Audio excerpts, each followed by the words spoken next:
So I just want to very, very briefly give you an overview of one of the chapters in the book, which is classification of behaviors based on principles of compliance and aggression.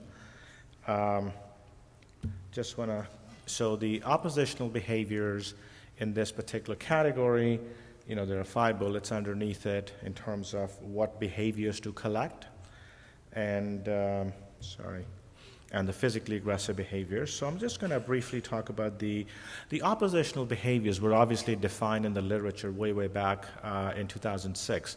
And since then, basically oppositional behaviors have been used in every which terminology, in every which context in dementia, agitation, psychosis, apathy, aggression. So oppositional behavior, if it's been used, it's been in that context. Now, obviously, when we try to understand oppositional behaviors, you have to go into a developmental psychology, because in developmental psychology is really where, when a kid's growing up, when a child is developing, the whole concept of verbal and nonverbal expressions of no forms the basis of sense of identity, self-regulation, and independence. I mean, those are the tenets of the word no. And obviously compliance, as defined in this particular literature, talks about appropriate following of any instructions to perform a specific task in a reasonable amount of time. And non-compliance is basically not initiating or completing a request by another person. And in essence, what is being suggested is that there is a bidirectional relationship between the person who's giving directions and the person who is receiving directions. And that particular relationship is integral to any development that occurs in a child, or for that matter, if this concept is applicable in this particular. So this interactional unit forms the conceptual basis of development and sustenance. And of course, there are many different types of non-compliance in the literature. One of them is negotiation.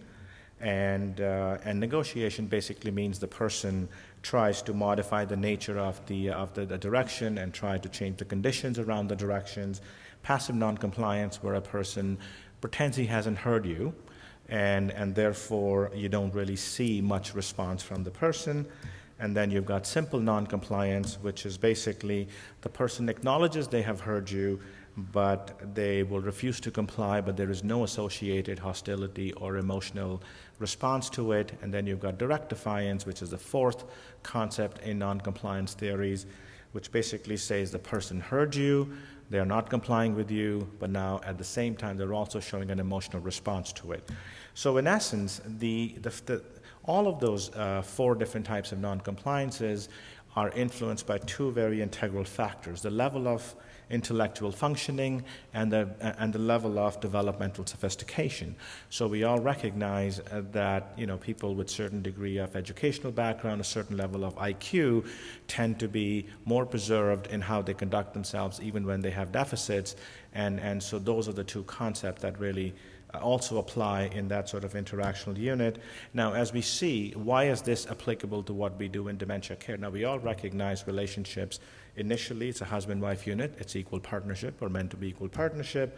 But if one of them were to develop dementia, then obviously that regresses. The person with dementia, the care needs go up, and they regress in their relationship. And very quickly, you see, it sort of mirrors a parent-child relationship. So that concept of developmental psychology becomes applicable to this relationship as well. Similarly, when we talk about parent-child relationship, if one of the partners is deceased, but it really is a child who's now the caregiver, we clearly recognize there's a role reversal where the parent becomes a child and the child becomes a parent.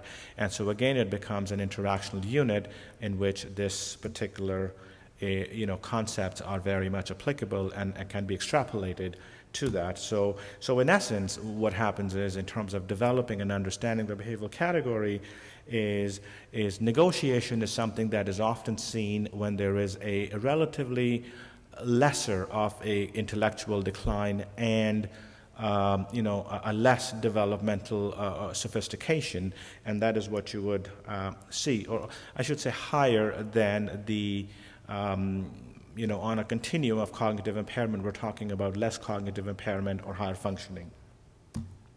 So the patient will negotiate around the care needs and everything else. If not, then they'll try to successfully change what's happening around them by changing to work against the physical person.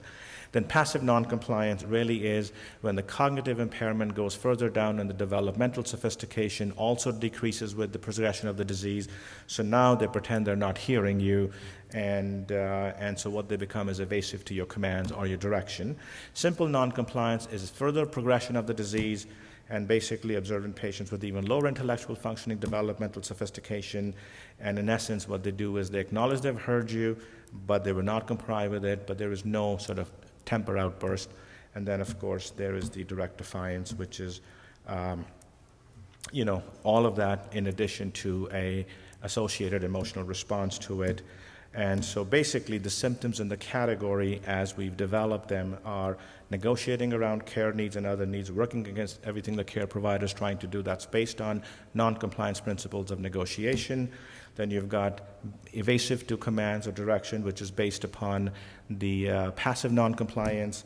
Then you've got resistive to all sorts of directions. That is based on simple non-compliance.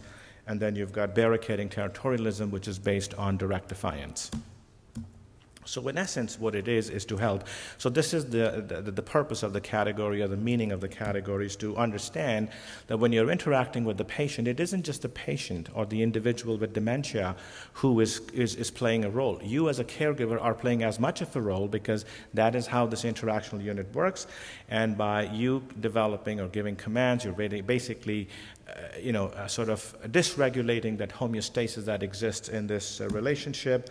And of course, it's also important for us to know that the non-compliant range is a continuum, and your care planning has to be in accordance with the understanding of which of those 4 non-compliance categories is applicable in this particular case. And then finally, of course, like I said, individualized care. Physically aggressive behaviors, 2 more minutes I have. Basically, again, this is talking about all of these are called physically aggressive behaviors, and that obviously is a problem, as we've talked about it. The conceptual models we recognize of this is the biological model. These are sort of behavioral model. There is the cognitive model, there is the evolutionary model, and then, of course, there is a cross-cultural model. But what's important is to understand alternative models that exist in aggression are instrumental aggression, which is based on reward-consequence paradigm. And, of course, it's the, you hurt someone, there's a benefit to you, so it's that sort of a thinking. But that's not applicable to us, because that particular model is not what patients with dementia, they don't understand. What really is hostile aggression, which really talks based upon the frustration aggression theory put forth by Dollard back in 1939, which was again revised by Berkowitz in 1989, in terms of saying, that sort of paradigm is what is responsible. So internal, and again, it's a matter of Maslow. We've all know hierarchy of needs theories in terms of, physiological needs, in terms of security needs, in terms of belonging that needs. Self-esteem needs and self-actualization needs are not applicable to this patient population. They're advanced stages of dementia. So in essence, what's happening is if there is a perceived blockage of any of these needs or goal attainment, it leads to those negative emotions. And of course, it leads to direct defiance, which in turn leads to physically aggressive behaviors.